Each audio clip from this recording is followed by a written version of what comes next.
38 years as a charge nurse at Cook County General taught me two things: how to stop bleeding and how to spot a lie. You learn to read the slight flutter of a pulse, the shifting of eyes, the way a voice pitches up half an octave when someone tells you the pain isn't that bad or that the injury was just an accident. I spent my life looking past what people wanted me to see, straight to the truth of the matter. I just never thought I'd have to use those diagnostic skills in my own living room, on my own flesh and blood. There is a specific kind of quiet that settles into a house when the mortgage is finally paid off, and the man you built it with has gone on to glory. It's not a lonely quiet, it's a victorious one. Marcus and I bought this brownstone in Bronzeville back in 1988. We spent decades scraping old wallpaper, sanding down original oak floors, and making sure the roof over our heads was ours, free and clear. When Marcus passed from pancreatic cancer 5 years ago, he left me with a heart full of memories, a pristine life insurance policy, and a promise that I would never have to worry about a roof over my head. I am 68 years old. I take my coffee black. I keep my medical records neatly filed in a fireproof lockbox, and I balance my checkbook down to the very last red cent every Sunday evening.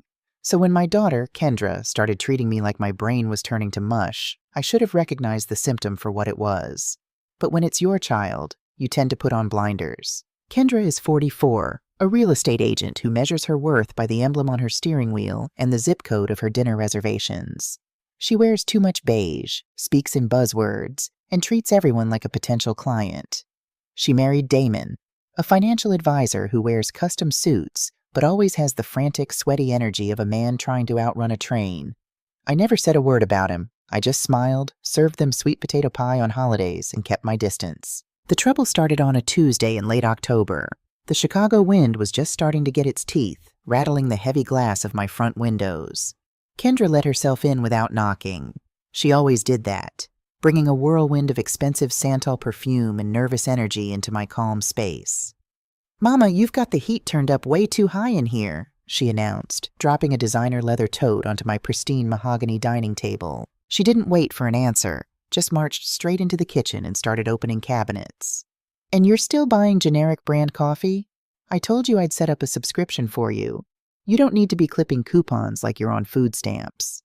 I stayed seated in my reading chair, calmly marking my page in my book. "Good morning to you too, Kendra.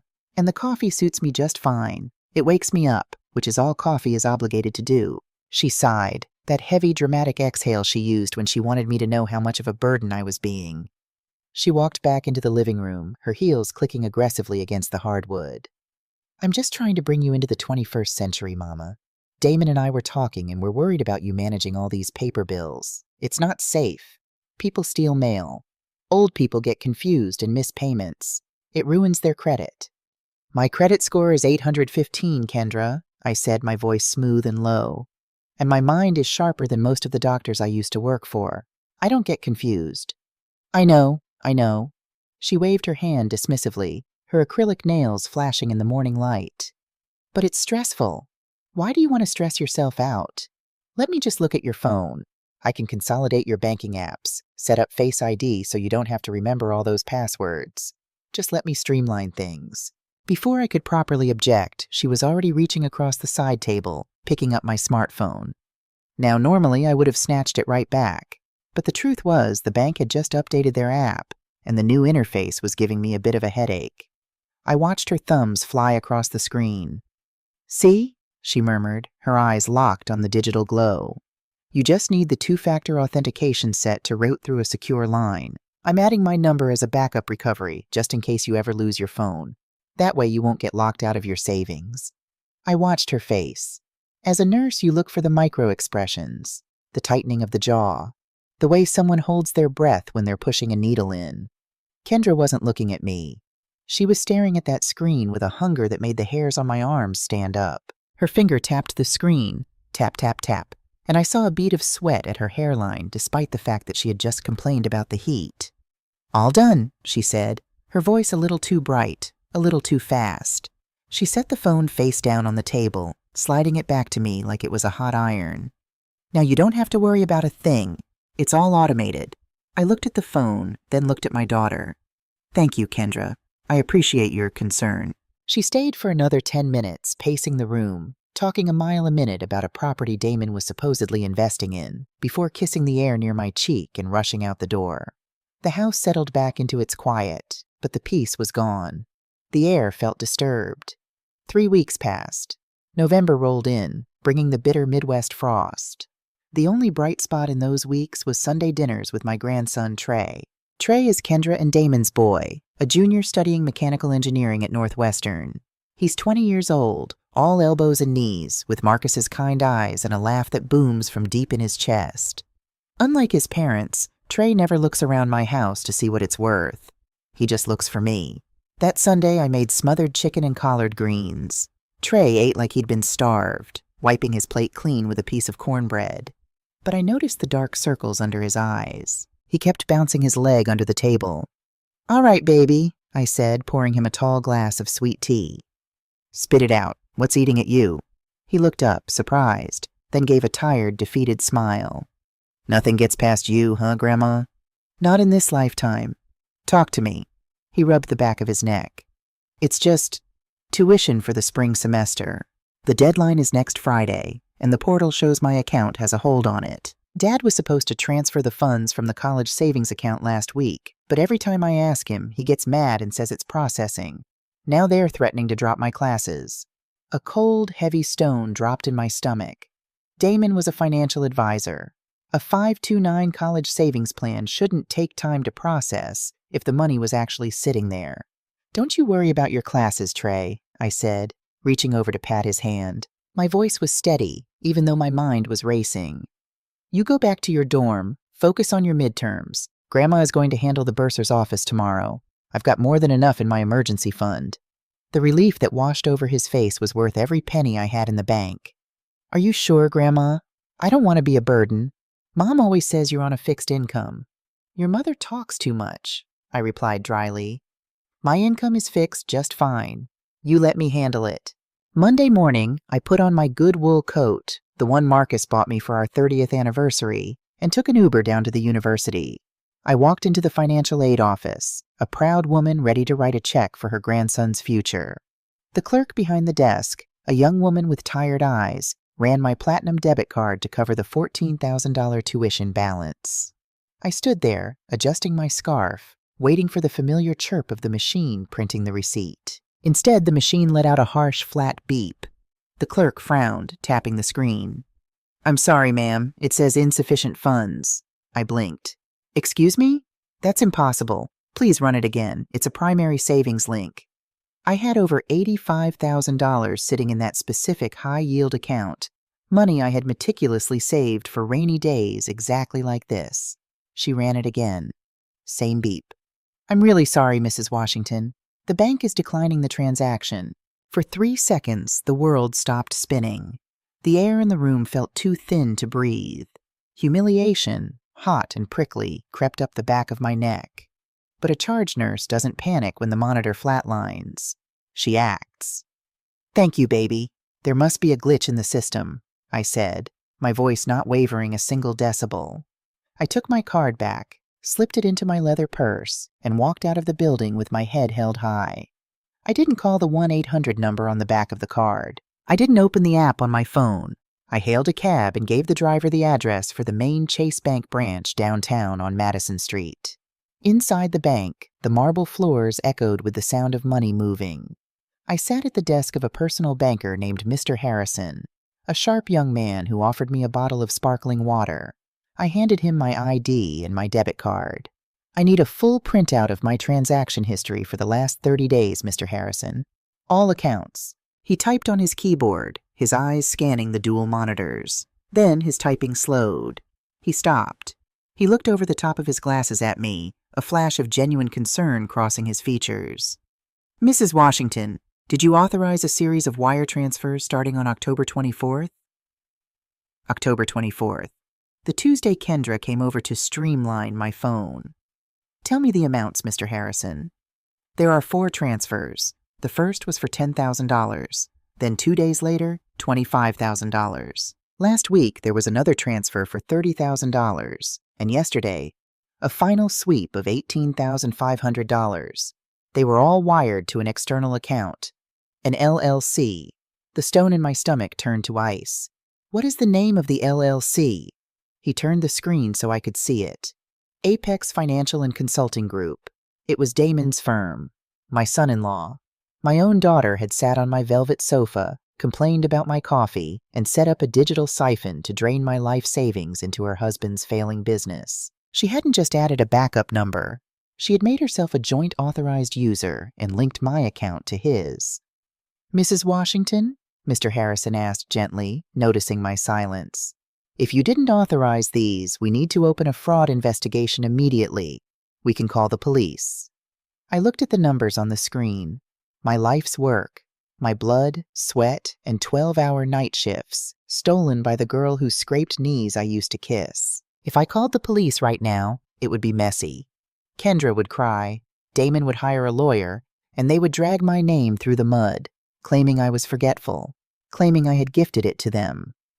No, if you want to cut out a tumor, you don't hack at it blindly. You prep the operating room, you gather your instruments, and you make sure when you slice, you get every single bit of the rot. No police, Mr. Harrison, I said softly, folding my hands in my lap. Not yet, but I need you to do exactly as I say. Freeze everything that is left, and I need the number for your highest tier trust advisor. I have some restructuring to do.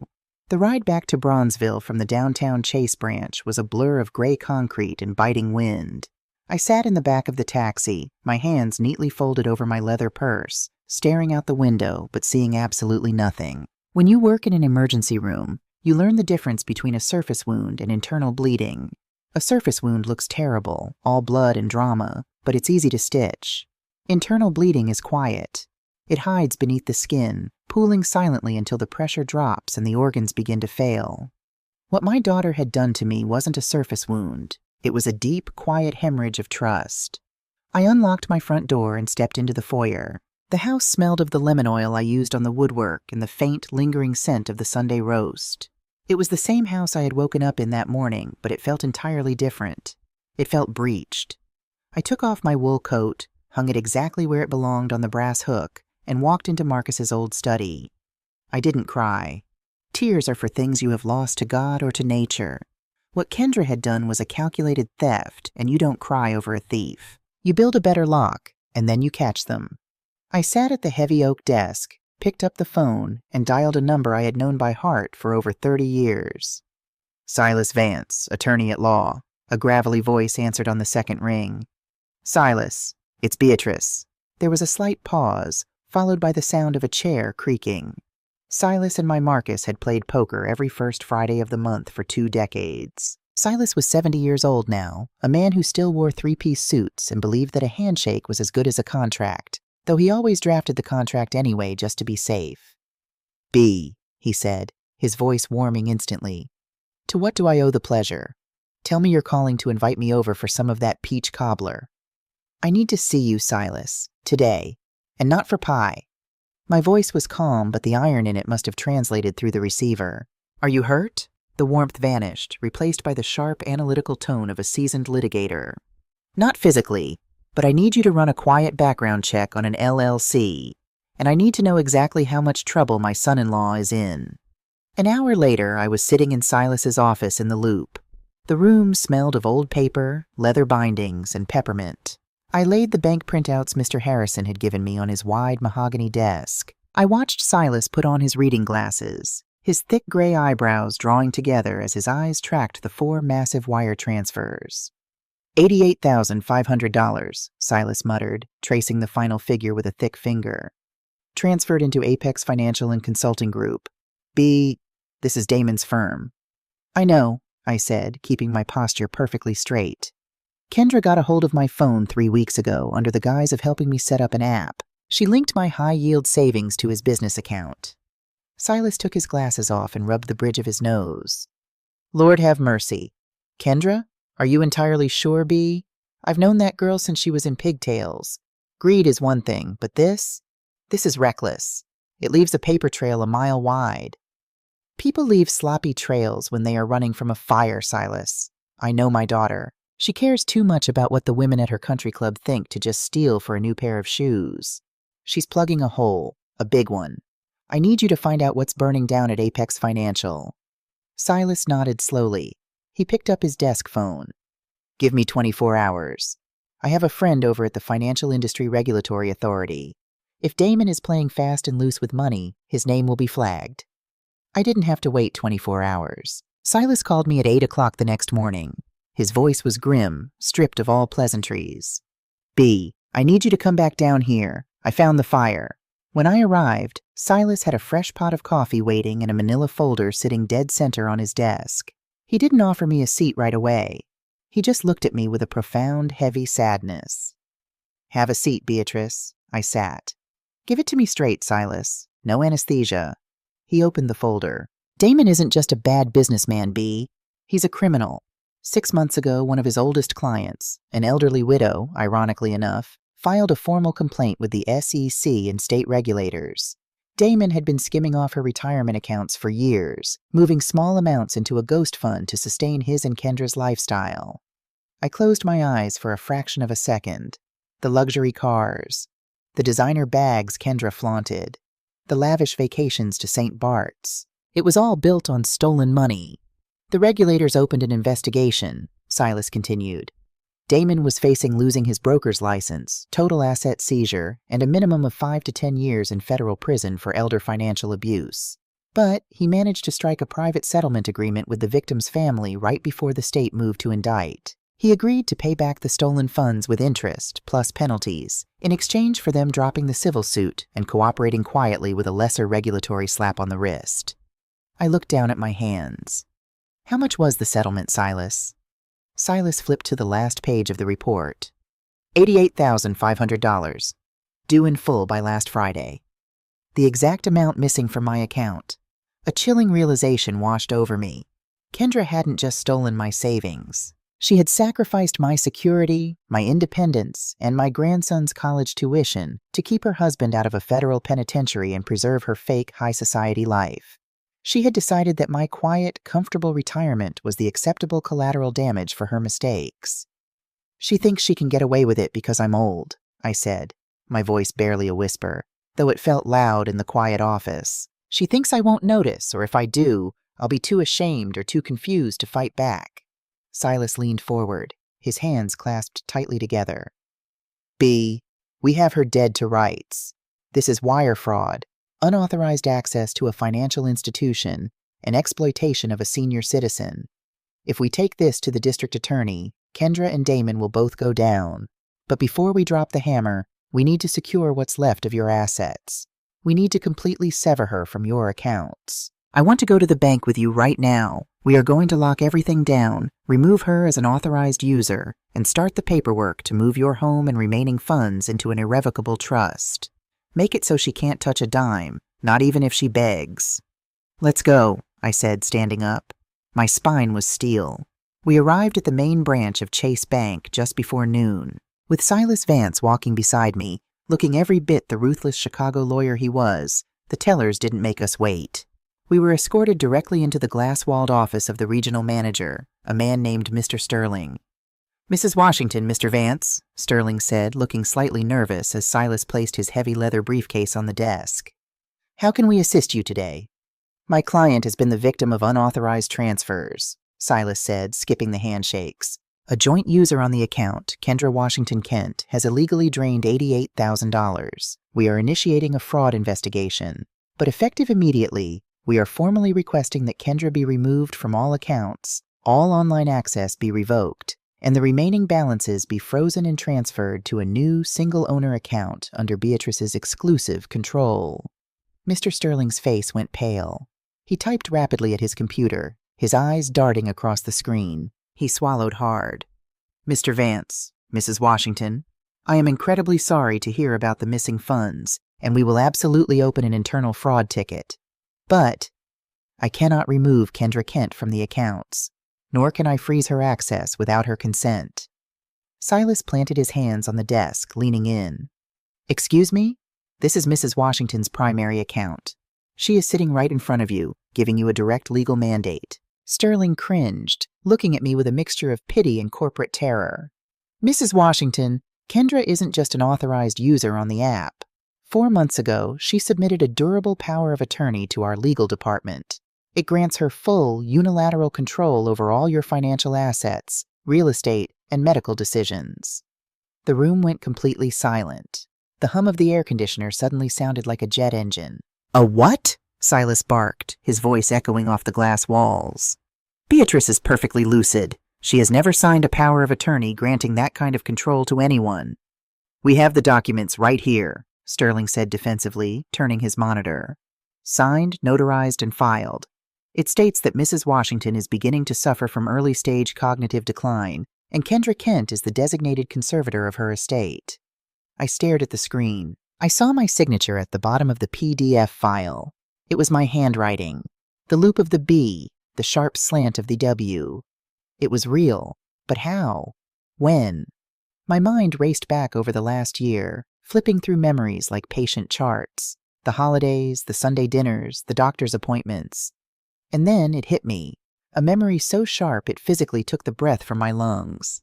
April, 6 months ago. I had gone into Northwestern Memorial for a routine cataract surgery on my left eye. It was an outpatient procedure, but they had given me IV Valium and a mild sedative to keep me calm and still while they worked on the lens. I remembered waking up in the recovery room. The lights were dim. My eye was heavily bandaged, and my head felt like it was stuffed with cotton. Kendra had been sitting in the chair next to my bed. She was wearing a beige trench coat. She smelled of Santal perfume and hospital antiseptic. "Hey, Mama," she had whispered, leaning over me, brushing the hair back from my forehead. "Surgery went perfect. You're going to be fine." "I'm so groggy," I had mumbled, my tongue thick and heavy. "I know, Mama. The nurses say you can go home soon, but administration needs you to sign these release and billing forms before they can discharge you. The insurance requires an actual signature, not an electronic one. Can you do that for me?" She had slipped a pen into my hand. She held a clipboard in front of me, right up to my one good eye, but the room was spinning. She had pointed a perfectly manicured finger at the bottom of the pages. "Just right here, Mama. And here. Don't worry, I read them all. It's just standard hospital bureaucracy." I had signed 3 times, because I trusted the woman who had grown in my womb. I had signed away my sovereignty while strapped to a hospital bed, high on narcotics, looking up at my daughter's smiling face. In the bank manager's office, my chest heaved as the memory settled into my bones. "B?" Silas asked gently, seeing the color drain from my face. "Did you sign this?" "I thought they were hospital discharge papers," I said, my voice cold, devoid of any emotion now. The betrayal was so absolute, so profoundly evil, that it bypassed anger and went straight to a glacial, calculating clarity. She brought a notary to my recovery room while I was sedated for eye surgery. "She planned this, Silas. She planned this months before Damon even needed the money. She laid the trap." Silas stood up straight, his jaw tight. He looked at Mr. Sterling. "This document was obtained under medical duress and fraudulent pretenses. I will have an injunction on your desk by tomorrow morning blocking it." "Until a judge signs that injunction, Mr. Vance," Sterling said apologetically, "my hands are tied by bank policy. Technically, legally. Kendra Kent is in charge of Mrs. Washington's money. In fact, if she calls right now, she can move the rest of it." Silas gently took my arm. "Come on, B. We're leaving. We have a war to wage." I stood up. I smoothed the wrinkles from my wool coat. I looked at the bank manager, my eyes clear and steady. "Mr. Sterling, you tell your legal department to hold tight," I said, my voice ringing with the authority of 38 years of running a hospital floor. "Because by the time I am done with my daughter, she won't have the power to direct traffic, let alone my finances." I walked out of the bank with Silas. The wind off Lake Michigan hit my face, but I didn't feel the cold. Kendra thought she had won. She thought she had the paperwork, the youth, and the system on her side. She thought because she had stripped me of my financial independence on paper, I was helpless. But a piece of paper only holds power if you don't have the spine to tear it up. She had mistaken my quiet life for weakness. She was about to learn that you never ever back a charge nurse into a corner. We were going to war, and I intended to leave no survivors.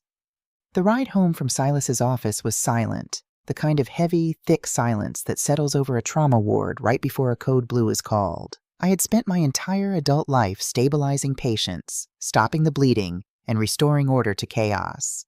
But sitting in the back of that town car, watching the Chicago skyline blur through the rain-streaked window, I realized the hardest patient I would ever have to triage was my own family. Silas had given me my marching orders. A durable power of attorney is a powerful weapon, but it has a fatal flaw. It is only bulletproof if the principal is actually incapacitated. As long as I drew breath and possessed my right mind, I had the supreme authority to revoke it. But Kendra had played dirty. By slipping that document into a stack of hospital papers while I was pumped full of Versed and fentanyl, she had built a paper trail suggesting my mind was already slipping. To destroy her narrative, I needed a medical sledgehammer. At 8 o'clock the next morning, I walked into the neurology department at Northwestern Memorial. I didn't go to a clinic. I went straight to Dr. Aris Thorne. Aris and I had worked the night shifts together back in the late 90s when he was just a stressed-out resident and I was the charge nurse, keeping him from making fatal dosage errors. Now he was the chief of neurology. He met me in his private office, his brow furrowed as he read over the copy of the POA Silas had faxed him. "Beatrice, this is abhorrent," Aris said, adjusting his glasses. "It says right here you were demonstrating early signs of vascular dementia. Who signed off on this?" "A notary my daughter brought into my recovery room after my cataract surgery," I said, my voice steady, though my hands were clamped tight around the handle of my purse. I was sedated. I thought I was signing discharge and billing forms. Aris's jaw tightened. He pulled out his stethoscope, a reflex, then set it down. "Midazolam induces anterograde amnesia and severe cognitive impairment. Any legal document signed within 24 hours of its administration is medically invalid. But to make this ironclad for your lawyer, we aren't just going to look at your surgical chart. I am going to run the full battery." For the next 2 hours, I sat in a sterile room and proved my own sanity. I counted backward from 100 by sevens. I memorized sequences of words. I drew clock faces, identified spatial patterns, and answered every probing question Aris threw at me. I didn't mind the indignity of it. I treated every question like a nail in the coffin of my daughter's scheme. When we were finished, Aris printed out a 3-page sworn affidavit on the hospital's official letterhead. He signed it, stamped it, and handed it to me. "You scored in the 99th percentile for your age demographic, B," he said, offering a tight, sympathetic smile. "Your mind is sharper than half my interns. No judge in Cook County will uphold that POA with this in your file." "Thank you, Aris," I said, folding the heavy parchment and slipping it into my leather bag. "Send the bill to my home address." By 1 o'clock, I was back in Silas's office. Silas had spent the morning drafting a formal, notarized revocation of power of attorney. He attached Dr. Thorne's affidavit to the back of it, creating a legal binder thick enough to stop a bullet. "Are you ready for this, B?" Silas asked, snapping his briefcase shut. He looked at me with those shrewd, tired eyes. "Once we serve this to the bank, the alarm bells are going to ring on Kendra's end. The Cold War is over. It becomes a hot one." "Let it burn," I said. We bypassed the local branch this time. Silas drove us straight to the regional corporate headquarters of Chase Bank in the Loop.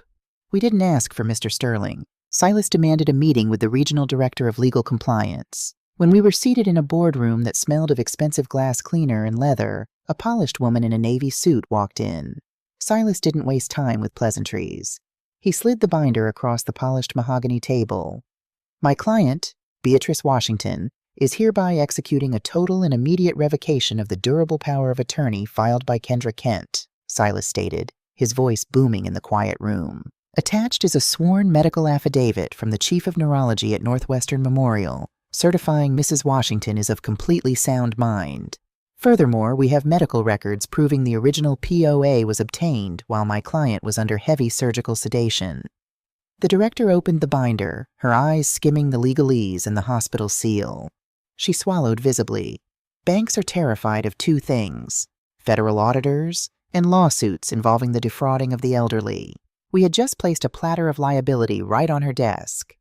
"Mrs. Washington," the director said carefully, looking at me, "do you understand that by signing this revocation, Kendra Kent will immediately lose all access to your accounts, safe deposit boxes, and lines of credit?" "That is the precise intent," I said, holding her gaze without blinking. "And while you process that, you will freeze the remaining $315,000 in my high-yield savings and transfer every last dime into a new single-owner account. You will not issue a debit card. You will not enable online banking. Any withdrawal will require my physical presence, my physical signature, and a thumbprint. The director nodded quickly. Understood. I will have our fraud department expedite the transfer right now. It took 45 minutes. 45 minutes of sitting in that boardroom, listening to the muffled sounds of the city below. When the director returned, she handed me a simple paper folder containing the routing numbers to a financial fortress that Kendra could no longer breach. It's done, Silas said as we walked out into the chilly November air. Your money is safe, B, but she still knows where you live, and she still thinks she can outsmart you. I didn't have to wait long to find out. I was standing at my kitchen sink later that evening, washing my teacup, when my cell phone vibrated on the granite counter. The screen flashed Kendra's name. I let it ring 3 times. I picked it up, pressed the green button, and put it on speakerphone. Mama, what is going on? Kendra's voice was high-pitched, frantic, teetering on the edge of hysteria. I'm at the grocery store and my card was declined. I tried to log into the app and it says my access has been revoked. Did you do something at the bank? You need to call them right now and tell them there's been a mistake. I turned off the faucet. The house was dead quiet, save for the hum of the refrigerator. There was no mistake, Kendra, I said. My voice was incredibly calm. It was the same voice I used to tell a grieving mother her child hadn't made it. Flat, factual, unyielding. What do you mean? She stammered, the panic bleeding through the phone. Mama, they locked me out of everything. Damon has automatic drafts coming out of that account tomorrow for the firm. If they bounce, it's going to ruin his credit.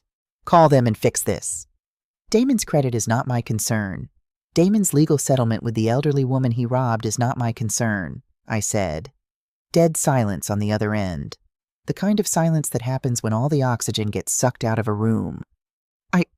I don't know what you're talking about, she whispered. The lie was so fragile it practically shattered in the air. I was a nurse for nearly 40 years, Kendra, I said, leaning over the sink, staring out at the dark street. I spent my life identifying infections. When I found out what was making a body sick, I didn't coddle it. I didn't negotiate with it. Mama, please, you don't understand. I understand perfectly. I cut her off, my voice dropping an octave. I cut out the tumor, Kendra. Do not come to my house. Do not call this number again.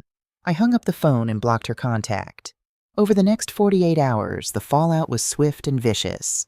Kendra and Damon didn't come to the house.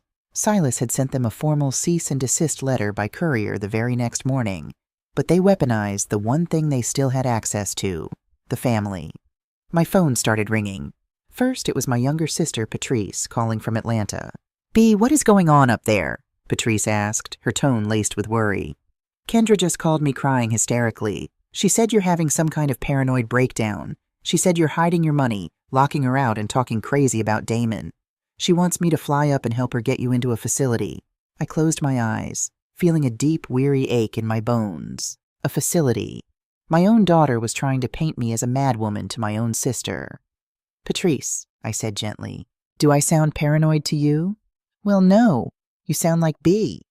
Kendra stole $88,000 from my savings to pay off a fraud settlement for her husband.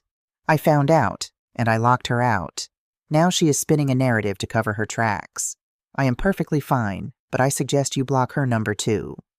I spent the next 2 days putting out similar fires with cousins, old family friends, and even my pastor. Kendra was laying the groundwork. She was establishing a documented history of my supposed delusions with everyone we knew. She was building a case, but the worst blow didn't come from Kendra's lies. It came on a Thursday night, in the middle of a torrential downpour.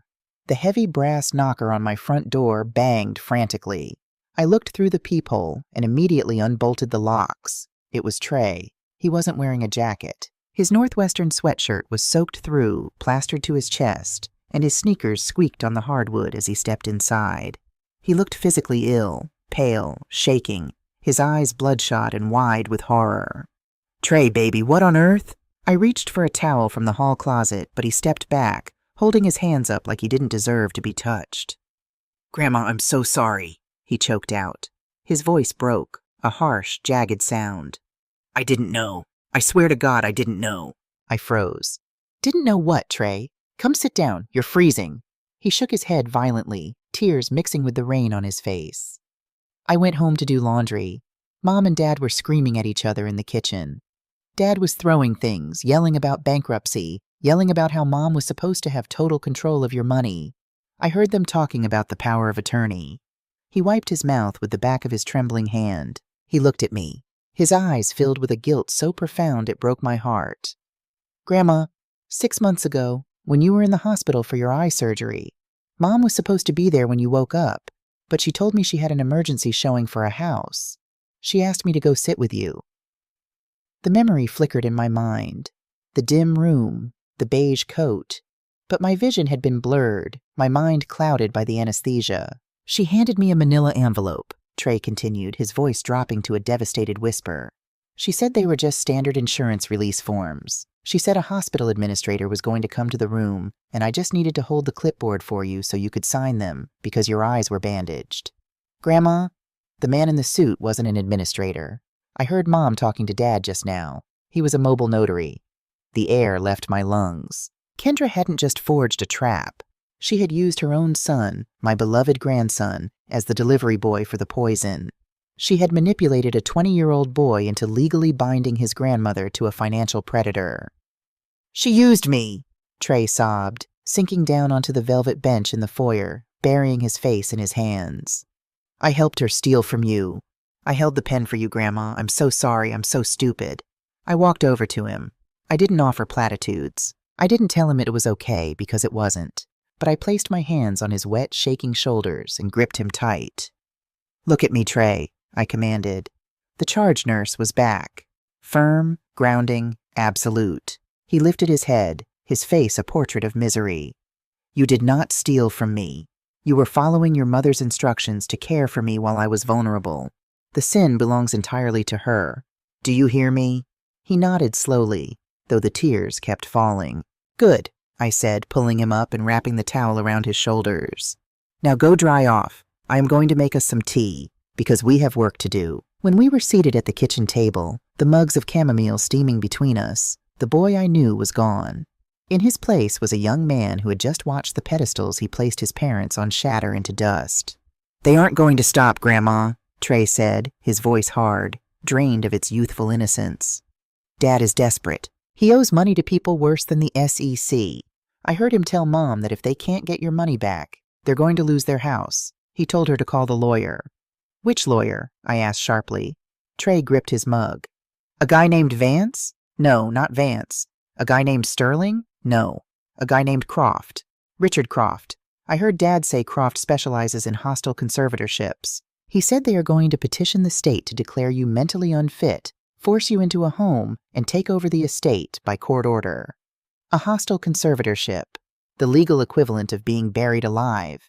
They wanted to strip me of my civil rights, sell my brownstone, and lock me away in a facility, all to pay for Damon's crimes.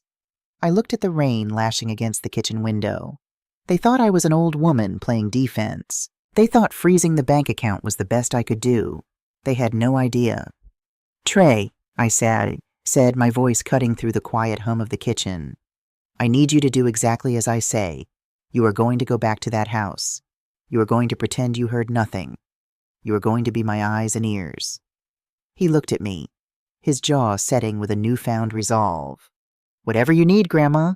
I picked up my phone. It was late, but I knew Silas Vance was still awake. Litigators like Silas didn't sleep when there was blood in the water. Silas, I said when he answered. We need to escalate. How high, B? All the way to the heavens, I replied. Draw up the papers for an irrevocable trust. The house, the savings, the life insurance, everything goes in. And list my grandson, Trey Washington Kent, as the sole, unalterable beneficiary. Kendra wanted to play a game of legal chess for my life. It was time to sweep the board. An irrevocable trust is exactly what it sounds like. It is a legal vault with no key, no back door, and no combination. Once you put your assets inside it, they cease to belong to you in the eyes of the law. You become a passenger in the vehicle you bought and paid for. For a woman who had spent her entire life maintaining absolute control over her environment, from the inventory of the supply closet on the surgical floor to the exact alignment of the throw pillows on my velvet sofa, signing that document was an exercise in supreme humility. I sat in Silas's office the following Tuesday, staring at the thick stack of papers resting on his green leather desk blotter. Outside, the Chicago sky was the color of bruised iron, spitting a miserable mixture of sleet and rain against the glass. Inside, the only sound was the heavy ticking of Silas's grandfather clock. "If you sign this, B," Silas said, his voice stripped of all its usual courtroom bluster, leaving only the gravelly concern of an old friend, "you are transferring the deed of the Bronzeville brownstone, the remainder of your high-yield savings, and the payout of Marcus's life insurance into the Beatrice Washington Trust. You will be the grantor, but you cannot dissolve it. You cannot change your mind in 5 years. And if you designate Trey as the sole unalterable beneficiary, Kendra will not be able to touch a single copper penny, even if she manages to find a crooked judge to declare you incompetent." I picked up the heavy Mont Blanc pen Silas had laid out for me. The gold nib caught the muted light of the desk lamp. "She tried to bury me alive, Silas," I said, my voice barely above a whisper, but steady as a surgeon's hand. "She wrapped my own grandson's hand around the shovel, and she thought I wouldn't wake up in time to stop the dirt from hitting my face. A mother's love is a deep well, but it is not bottomless. She has hit dry earth." I pressed the nib to the paper. I signed my name on the first line, then the second. I initialed the writers, the addendums, and the transfer of deed. With every stroke of the pen, I felt a strange, profound severing. I was giving away the house Marcus and I had scraped our knuckles to restore. I was giving away my safety net. But as I handed the pen back to Silas, the heavy, suffocating pressure that had been sitting on my chest for a week finally lifted. I was bulletproof. The tumor was completely excised. "File it with the county clerk this afternoon," I instructed, smoothing the lapels of my wool blazer. "I don't want a single millisecond of daylight between my signature and the legal record." "It's going straight to the courthouse from my desk," Silas promised, sliding the documents into a thick manila envelope. "But B, you need to brace yourself. When Richard Croft runs a title search for this emergency conservatorship hearing they're planning, he's going to see the transfer. When he tells Damon and Kendra that the vault is empty, they are going to come for you. Desperate animals do not retreat when they are starving. They attack." "Let them," I said simply. "I'll be waiting." For the next 10 days, my grandson lived the terrifying, adrenaline-soaked life of a double agent behind enemy lines. Trey didn't dare call me from his parents' house in Oak Park. He would walk 3 blocks to a local coffee shop or call me from the echoey stairwells of the engineering building on campus. His reports painted a vivid, pathetic picture of a household in free fall. Damon had stopped going into the office. According to Trey, his father was starting his mornings with 2 fingers of scotch, pacing the hardwood floors of their McMansion, screaming into his phone at creditors and lawyers. The $88,000 Kendra had stolen was gone, swallowed by the settlement, but it hadn't stopped the bleeding. Damon's firm was bleeding clients rapidly as whispers of the SEC investigation leaked into their affluent social circles. They were 2 missed mortgage payments away from foreclosure, but it was Kendra's behavior that chilled me to the bone. "She believes her own lies, Grandma," Trey whispered into the phone late one Thursday night. The exhaustion in his voice sounded like it belonged to a man twice his age. I was sitting at the kitchen island doing homework, and she was on the phone with Aunt Patrice again. She was crying. Real tears. She was telling her how hard it is to watch your mind deteriorate, how you locked her out of the accounts because you're having paranoid delusions about Dad. She sounded so devastated. If I hadn't been in your hospital room that day, if I didn't know the truth, I would have believed her. "That is the hallmark of a true narcissist, Trey," I murmured, staring out at the streetlights reflecting off the wet pavement of my street. "They don't just manipulate the audience, they manipulate themselves. It is the only way they can live with the monster in the mirror." "They're meeting with Croft tomorrow," Trey added, his breath hitching slightly. "I heard Dad say Croft needs a massive retainer, but once they get the emergency conservatorship, they can use your assets to pay his legal fees. They think the POA is still their trump card. They don't know you revoked it, and they don't know about the trust." "Keep your head down, baby. Focus on your midterms," I told him, projecting a warmth I hoped would shield him from the ugliness of his own parents. "We are in the final stretch." The sheer audacity of Kendra's smear campaign didn't fully hit me until the following Sunday morning. I had just returned from early service at First A.M. E-Church and was putting the kettle on the stove when the doorbell rang. Standing on my porch was Sister Clara, the head of the church's bereavement committee. She was a woman who meant well, but she carried gossip the way a postman carries the mail, religiously into every house on the block. She was holding a foil-covered Pyrex dish, and her face was pulled into a mask of exaggerated, condescending pity. "Beatrice, honey," Clara cooed, stepping into the foyer without waiting for an invitation. She pressed the heavy dish into my hands. "I brought you a tuna casserole, just something easy to heat up. You don't need to be worrying about using the stove right now." I looked at the casserole, then at Clara. "Good morning, Clara. I appreciate the gesture, but I'm roasting a chicken for lunch. My stove works just fine, and so do my hands." Clara patted my arm, a gesture so patronizing it made my teeth grind. "Oh, Bea, you don't have to put on a brave face for me. Kendra called the prayer circle yesterday. She was just weeping, poor thing.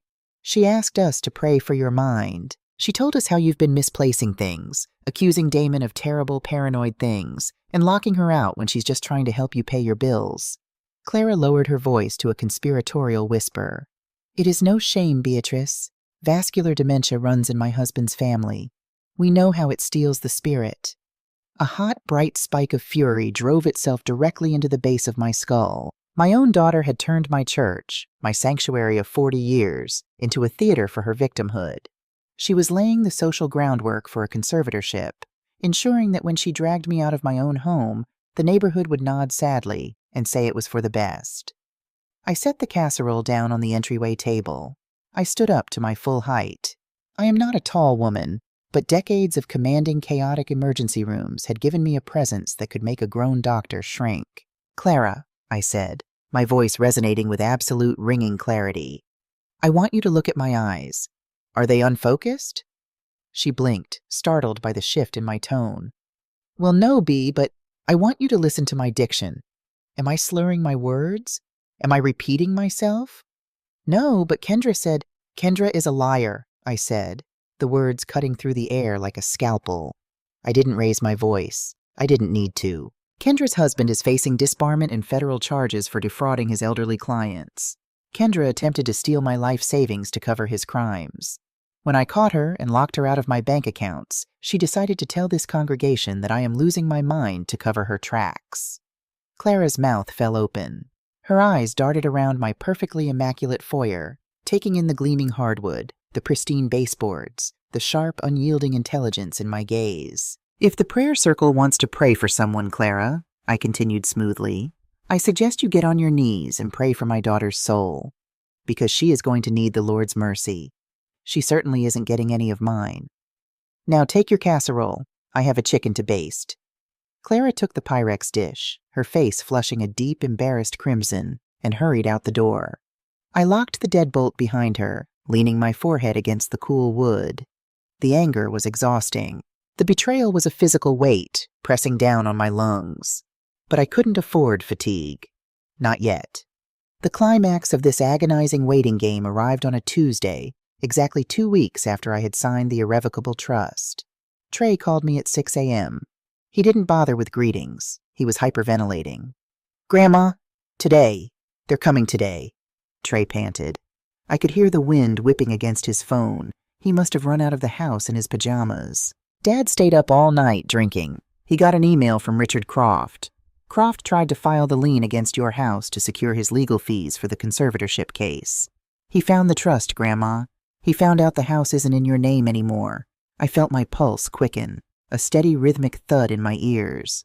The tripwire had been snapped. "What did they say, Trey?" "Dad completely lost it. He threw a glass at the wall. He kept screaming that you outsmarted them, that you hid the money. Mom was hysterical. They think Silas manipulated you into doing it. Dad said they don't have time to wait for a court date anymore. The SEC regulators are demanding proof of Damon's liquid assets by Friday, or they're referring his case to the Department of Justice." Trey paused, catching his breath. "They are coming to the house at noon, Grandma. Croft is coming with them. Dad said they are not leaving until you sign a document unwinding the trust and signing the house back over to them. He said he doesn't care what it takes. He's desperate, Grandma. He looked violent. You need to leave the house. Go to a hotel, please." "No, Trey," I said softly, feeling a strange, absolute calm wash over me. The waiting was over. The diagnosis was confirmed, the prep was done, and it was time to make the incision. "I am not leaving the home Marcus built for me. You go to class, take a deep breath. By the time you are out of your afternoon lecture, this will be over. I hung up the phone and dialed Silas Vance. They know about the trust, I told him when he picked up. They are coming here at noon with Richard Croft. Damon is desperate and volatile. They intend to force a signature out of me. I am leaving my office right now, Silas growled, the litigator's bloodlust rising in his voice. I'll be there in 30 minutes. Do you want me to call the police, B? Have a squad car sitting in the driveway? No, I said, walking into my formal living room. I looked at the antique silver tea service sitting on the mahogany credenza. I looked at the velvet armchairs. If the police are here, they won't show their true faces. They will put on the masks. I want the masks off, Silas. I want Croft to see exactly who he is representing, and I want them to hang themselves with their own rope. You are playing a dangerous game, Beatrice. Damon is a cornered rat. I spent 40 years restraining psychotic patients who were twice my size and armed with stolen scalpels, I replied dryly. A man in a custom suit who has never thrown a punch in his life does not frighten me. Get here, Silas. I spent the next 4 hours preparing the room. I didn't pace. I didn't wring my hands. I moved with the meticulous, sterile precision of an operating room nurse arranging a surgical tray. I brewed a pot of Earl Grey tea. I set out 3 china cups. I fluffed the pillows on the sofa. Then I went into my late husband's study. I opened the bottom drawer of his desk and withdrew a small, sleek digital voice recorder. Marcus had used it to dictate notes for his contracting business. I checked the battery. Fully charged. I walked back into the living room and tucked the recorder beneath the decorative lace doily under the silver tea tray, pressing the record button. The tiny red light blinked, hidden in the shadows of the silver teapot. Silas arrived at 11:30. He was wearing his darkest, sharpest suit, carrying a leather briefcase that looked heavy enough to act as a weapon. He took one look at my calm demeanor, the perfectly set tea tray, and shook his head in a mixture of awe and disbelief. You are a terrifying woman, Beatrice Washington, Silas murmured, taking a seat in the wingback chair in the corner of the room, partially obscured by the shadows of the heavy velvet curtains. I'm a mother who was forced to bury her own child while she is still breathing, I replied, sitting perfectly straight on the center sofa, my hands folded neatly in my lap. There is nothing more dangerous than that. At exactly 12:15, a heavy black SUV pulled into my driveway, the tires crunching aggressively against the gravel. Car doors slammed. Heavy footsteps marched up the concrete steps. They didn't knock. The sound of a key sliding into the deadbolt echoed through the silent house. Kendra had kept her spare key. I hadn't changed the locks intentionally. I wanted them to walk right in. I wanted them to cross the threshold believing they owned the place. The heavy oak door swung open, hitting the rubber stopper on the baseboard with a violent thud. Kendra marched into the foyer first. Her hair was disheveled, her expensive beige coat unbelted, her face tight with a furious, desperate energy. Damon followed close behind, his tie loosened, his eyes bloodshot and frantic. His jaw clenched so tight I could see the muscles jumping in his cheek. Behind them walked a man I didn't know, but recognized instantly by his posture. Richard Croft. He wore a slick gray suit and carried a slim leather folio, looking around my immaculate foyer with the calculating, predatory eyes of a man pricing the fixtures. Kendra stepped into the living room and froze. She had expected to find a confused, frightened old woman. She had expected to catch me in my bathrobe, disoriented and easily intimidated by the sudden invasion. Instead, she found the charge nurse. I was wearing my tailored navy wool suit, my pearls resting at my collar, sitting perfectly upright with a cup of Earl Grey tea resting gracefully on my knee. Close the front door, Kendra, I said, my voice echoing in the dead silence of the room. You're letting the draft in, and Marcus's hardwood floors do not care for the damp. Damon stepped out from behind his wife, his face contorting into an ugly sneer. Cut the crap, Beatrice. We aren't here for a social call. We know what you did. I'm not entirely sure what you mean, Damon, I said smoothly, taking a slow, deliberate sip of my tea. I didn't look at Silas, who was sitting perfectly still in the shadowed corner of the room. But since you have decided to break into my home, you might as well introduce your guest. Richard Croft stepped forward, clearing his throat. He put on a fake, overly patient smile, the kind of smile you give a toddler throwing a tantrum. Mrs. Washington, Croft said, his voice slick and practiced. My name is Richard Croft. I am the legal counsel representing your daughter, Kendra, and your son-in-law. We are here today because there has been a Grave misunderstanding regarding your financial estate, and we need to rectify it before the courts have to intervene and strip you of your dignity." I set my teacup down on the saucer. The porcelain clinked sharply in the quiet room. The trap was fully set, the door was closed, and they had just willingly stepped inside.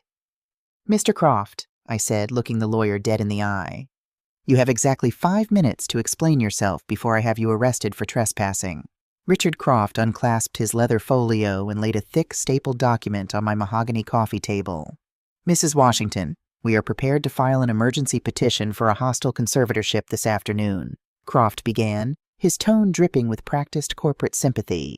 "Your recent actions, draining your accounts, hiding assets, exhibiting severe paranoia toward your own family, give a judge more than enough probable cause to rule you a danger to yourself and your estate."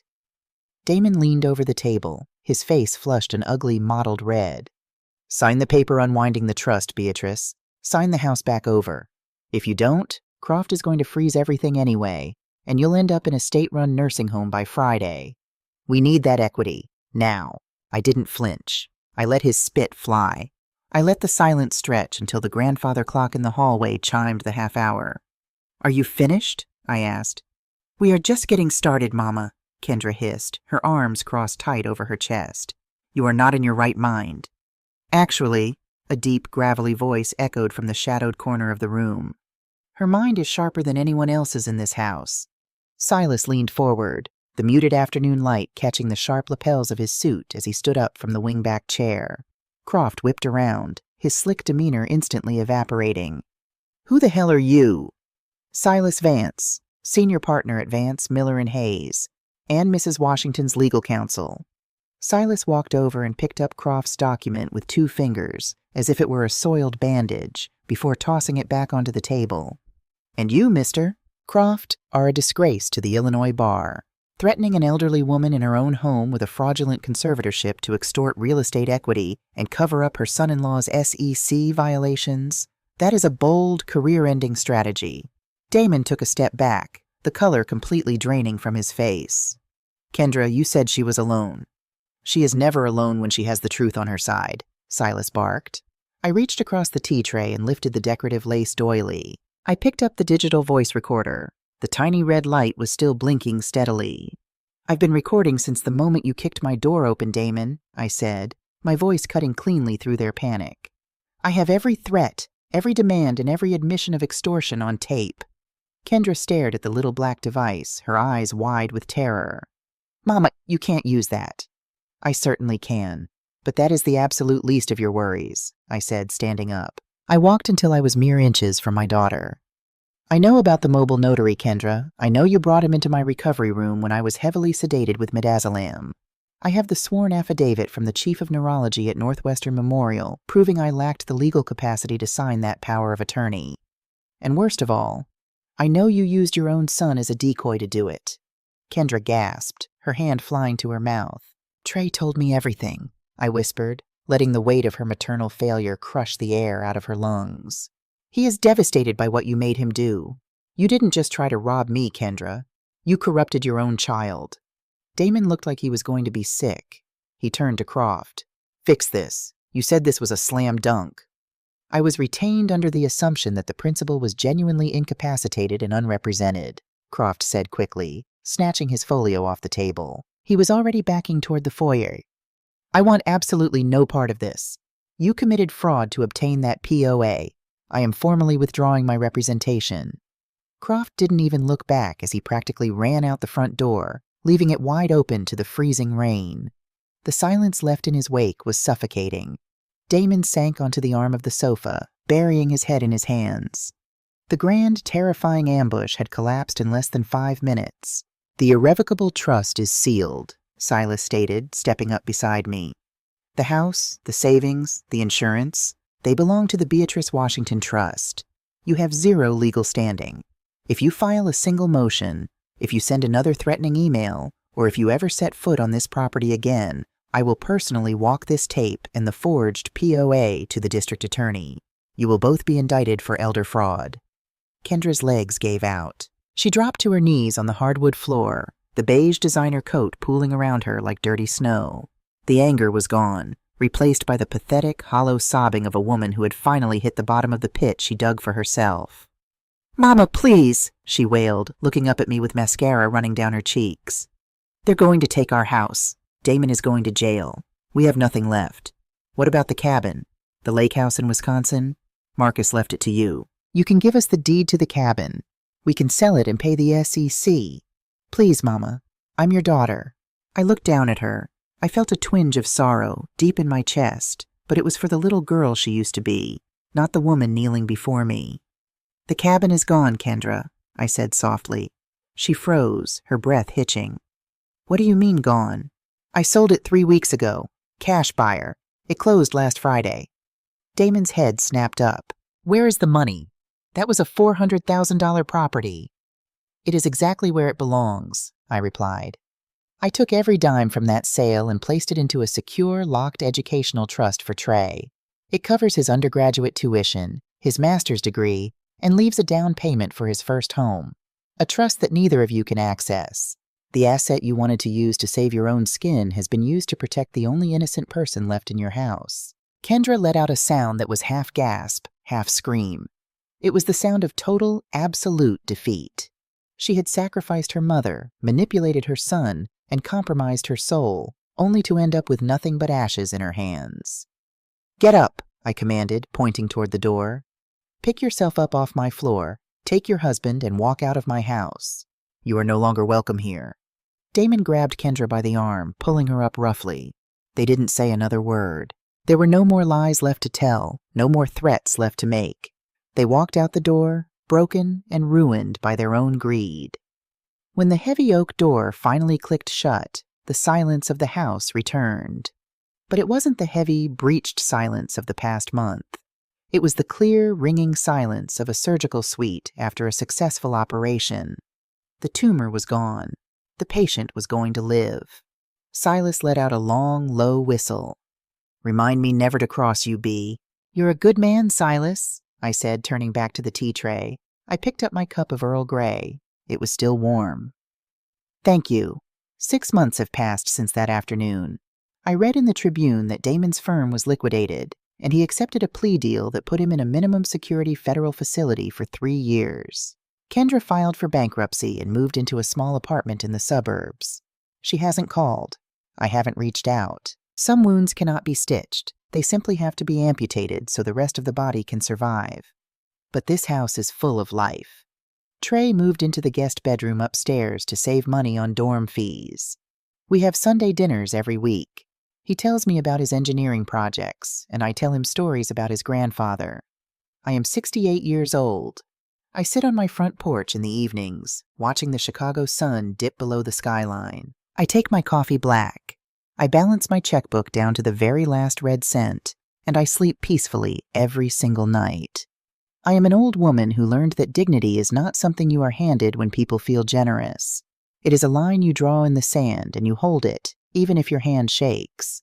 I drew my line, and I have never been more free.